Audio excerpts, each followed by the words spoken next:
కొంతమంది కామెంట్లు పెడుతున్నారు, ఫిలిం నంది అవార్డ్స్ ఫంక్షన్ ఆంధ్రప్రదేశ్లో చేయాలంట. ఏమండి, ఒక చిన్న విషయాన్ని చెప్తున్నాను, చాలా జాగ్రత్తగా వినండి. గుంటూరు, విజయవాడలో ఏమన్నా సినిమా వాళ్ళు షూటింగులు జరుపుతున్నారా? ఇక్కడ ఏమన్నా స్టూడియోలు కట్టారా? మొత్తం ట్యాక్సులు కట్టేది, స్టూడియోలు కట్టేది, సినిమా షూటింగులు మొత్తం హైదరాబాద్లో. మరి ఆంధ్రప్రదేశ్లోకి వచ్చి cinema industry Nandi awards function ఎలా పెడతారండి?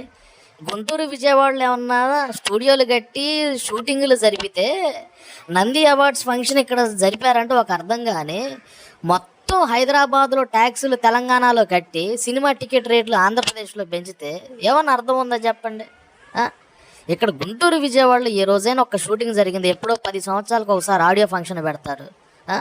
ఆడియో ఫంక్షన్లు పెట్టేది హైదరాబాద్లో. మొత్తం హైదరాబాద్లో ఉంటే ఇంకా సినిమా ఇండస్ట్రీ ఈ నంది అవార్డ్స్ ఫంక్షన్ ఆంధ్రప్రదేశ్లో పెట్టేది ఏంటి? మీ అభిప్రాయాన్ని కింద కామెంట్ చేయండి. ఏదైనా ధర్మం ఉండాలి కదా.